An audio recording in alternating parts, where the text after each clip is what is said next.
So apparently I got lucky and bought the first batch of the new 7Hz Zero 2, which again got tuned in cooperation with the YouTuber Crinacle, and it just got delivered. So I was listening to it for quite some time and thought about making a review now. So let's just get right into it with build quality. Build quality pretty much resembles the first Zero, but with a much cooler design and shell. You have the same metal backplate with the name on it, but now you get a really cool colored see-through shell. This is available in the blue that I have here, and I think it's kind of a red brownish and a white color scheme. Yeah, I think this is a really cool design choice. Like the first 7Hz Zero was kind of plain, so to say. It's fine, but this one is way better just in terms of how it looks. It's pretty light, again, like the first one, but feels really sturdy, so really no worries here that breaks soon or can't take a fall or whatever. The cable is pretty flimsy though. It's good enough, I guess, but there are definitely better ones out there. At least it does not tangle up as much as some of the other ones. I also really like the ear tips you get with the Zero 2. Although I guess they are nothing special, they feel nice to me and they work really well. What more could you ask for? So really, build quality and everything is fine here. In my first review of the first Zero, I mentioned that even I, not being used to IEMs, think these, like the first Zero, were pretty comfortable. And it's the same with its successor here. I instantly found a good seal and fit with the red stock tips that were already put onto the nozzle here, but I kind of wanted to see if it gets better, and the yellow ones that were included in this little package here work even better. So these do not feel weird in your ears and like they are not about to fall out. And with the yellow ones, I also do not have to adjust anything here, and it's just a pretty comfortable fit. They also do not really get that deep into your ear, and the nozzle is not that big, which are both things that make some IEMs kind of uncomfortable to me and exhausting to wear. Example here would be the Truth Ear Zero. I listened to the first one and that one was kind of bulky, and this one is not like that, so really non-fatiguing to wear and no issues here. So finally, sound. I was really curious how these differ from the first Zero, because actually I did not like the sound of the first one that much. It was pretty light on bass, kind of harsh and edgy in the upper mid-range, lower treble, and just overall somewhat fatiguing and flat out boring to listen to. Also, when the first one was released, the competition was way smaller than now, which is also why the first one got so popular. Really neutral sound for not a lot of money.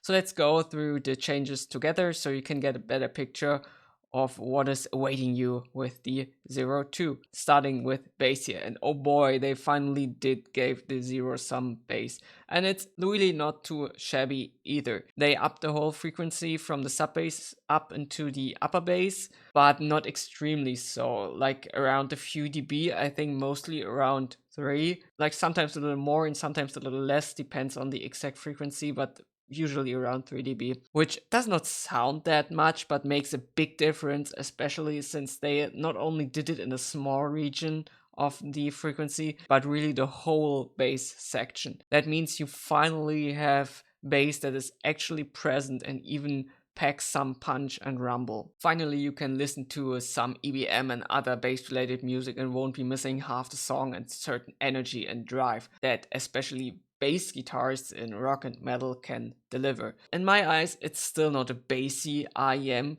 but 7Hz chose to make the bass tuning here more mainstream than it was before, which makes the sound quite a bit smoother and warmer. Still, bass notes can be separated from each other pretty good, so it's not like they muddied up the sound. And since they distributed the bass boost pretty evenly, you do not have this huge emphasis on mid bass that some headphones and IEMs sometimes have, where it kind of covers the clean sub bass and then you have punch, but you also have kind of soft bass. It does not feel like that here. This is not a extremely punchy bass. This is not an extremely clean sub bass.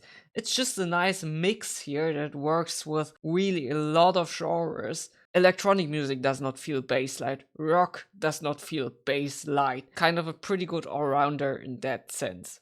Going into the mid-range, you can definitely hear the clarity that came with the original Zero. It's pretty flat with an elevation in the 1, 2, or 3000 hertz region, which makes vocals stand out the most, pretty much just like the first one. What I noticed is that because of the boost in the lower registers, male vocals sound better than before, just like somewhat fuller here. There's still the certain harshness and shoutiness of some voices and electric guitars, but now that you have more bass, which makes the sound way more balanced and actually enjoyable, it sounds better to me and not as annoyingly harsh or just exhausting to listen to.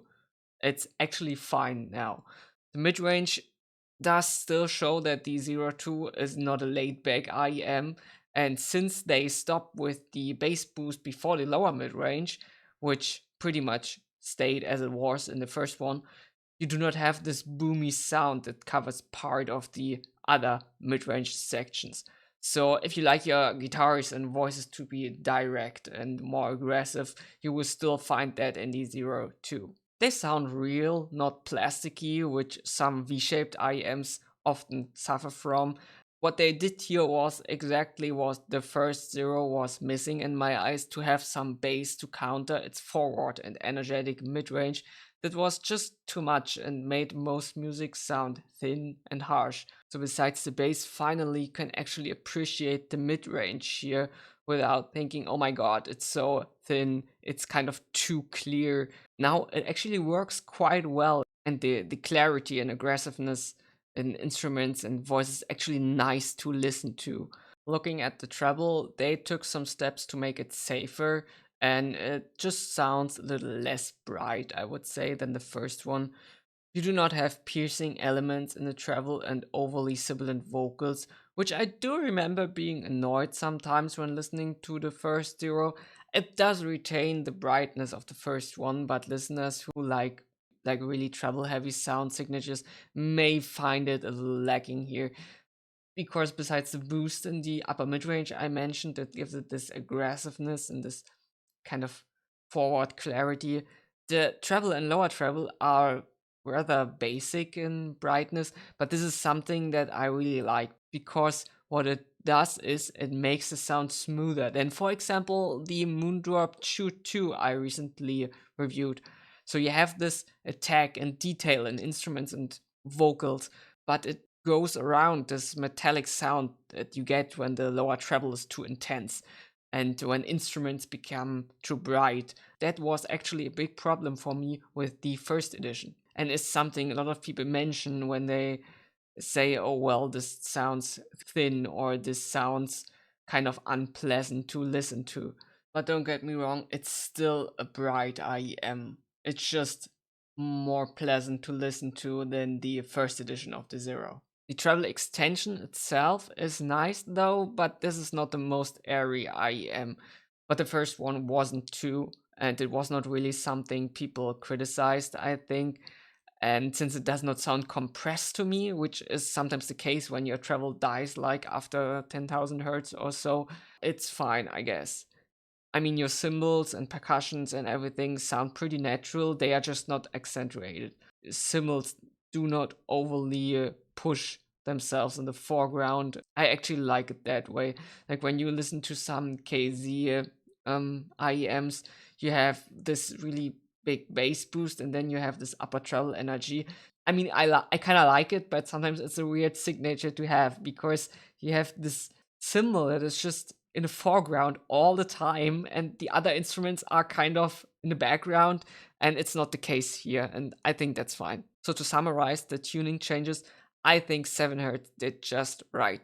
Finally, you have a good IEM that sounds neutral with a sizable bass boost that is not exhausting to listen to and works with a lot of music genres. Tuning wise, this is definitely a new recommendation for me when you're just getting into the IEM game. Technicalities is always kinda subjective, but as usual, I try my best here. So, separation of instruments, especially for this price range, is surprisingly good.